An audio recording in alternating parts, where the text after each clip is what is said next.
We had this great feature during the campaign that we decided to bring back. So you might remember this, right? All right, Stephanie, this time is Texas Republican Congressman Steve Stockman, homeboy from our state.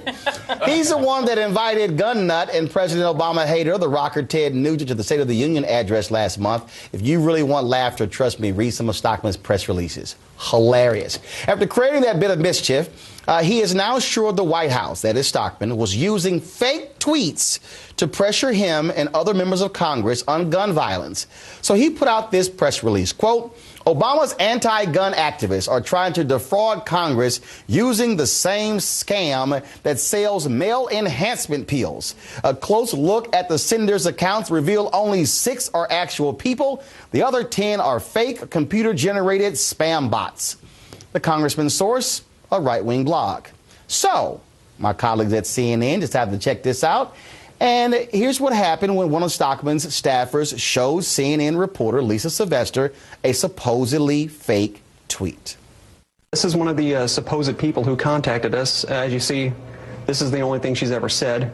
That's the only tweet she's ever had, Yes. one tweet. Yes. Well, we tracked down that very person, Vera Awa. Turns out she's not a spam bot, but a very real person from Livingston, Texas. As you can tell, I'm real.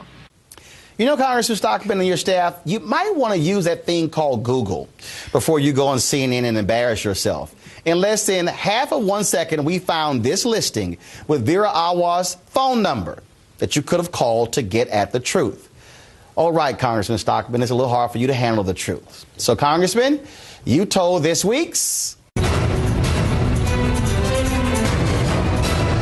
Steph, I'm going to start with you. Surely, as a native Texan yourself, you got to be embarrassed when you got some folks who are members of Congress from our state who say stupid stuff and then turn out to look like fools on national television. Well, I definitely agree with you. And there are a lot of people, as you would agree, who have made some really stupid statements in the Republican Party in particular. And what that does is it turns people off to the Republican Party when we have to, I think, be more of a party of inclusion, particularly with regard to minorities, and because I believe that we're the people's party. Elroy, Louis Gohmert, Stockman, both from Texas. I mean, they embarrass me as a native. My God. Surely as a Republican, you're sitting there going, come on, guys. I'm so grateful and glad that you brought this segment back. And here's why. Because both sides, and I'm not going to say they're lying, they get a little exaggerated. It's theater. People get excited. For example. Now, he was lying. For example, Secretary Duncan, and it was reported in the Washington Post, said as a result of sequestration, hundreds of teachers are already getting laid off. He gave the name of one. There was some research. The teacher, the principal of the school, said she was not laid off as a result of sequestration.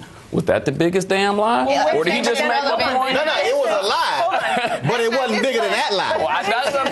But it was the biggest damn lie in my book. So In that instance, when it was corrected, they corrected it. And by the way, this is not the first. And part of what is so distressing about this Republican Congress is the lack of use. So that lie was bigger than his lie. Well, no, that lie was So now one we're talking of about how big several the that lie. Republican members of Congress are repeating as truth. You had a member of Mitch McConnell's staff sending letters to the Assistant Secretary of Veterans Affairs about some bogus story that was actually on a joke blog about VA benefits going to some of the Guantanamo Bay prisoners. So, Karen, we got hold on. Then you have Ted Cruz just making stuff up about Chuck Hagel. Another Texan, I'm sorry. Which helped to hold up the Chuck Hagel's nomination when we have a couple wars going on, some things going on. Maybe we should have just proceeded with that. Then you also have Rand Paul essentially, again, felonious information on a blog, could have Googled it to find out it's not true. So Friends of Hamas. Is partisan.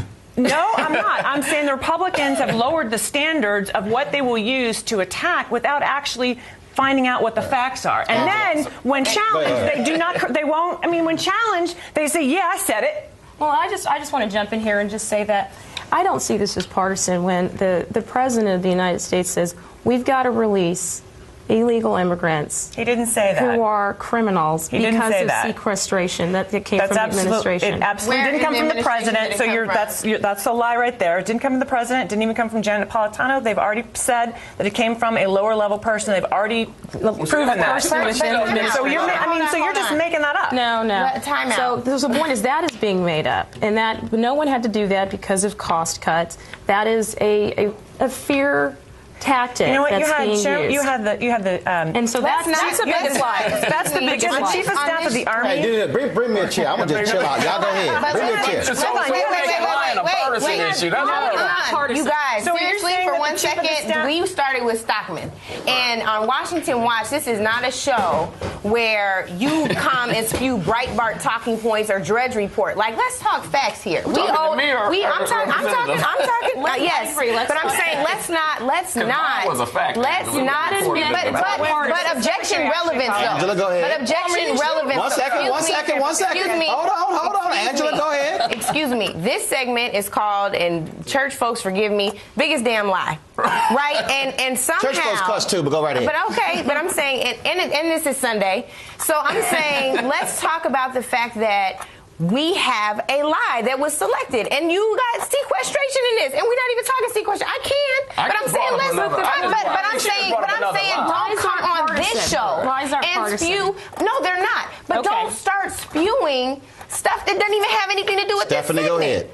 Lies aren't partisan. It's very simple. Roy, go ahead. I don't That's think not the point about lies aren't partisan. Right. The point of this segment is that was the you lie. got two lies. Arnie Duncan told a lie. Arnie Duncan was not on. He wasn't even on the screen. Arnie Duncan. Hold on. He apologized. How about this?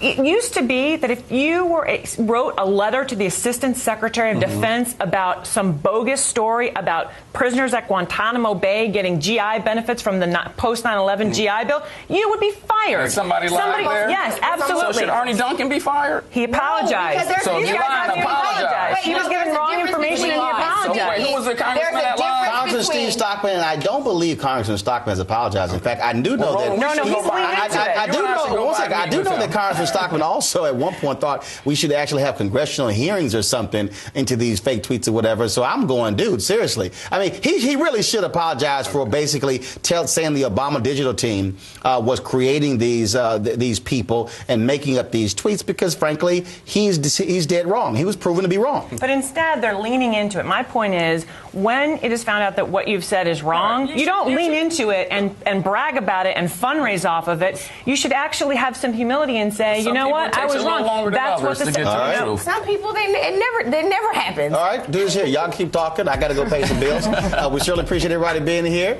Stephanie, Karen, Elroy, Angela, thanks a bunch. When we come back.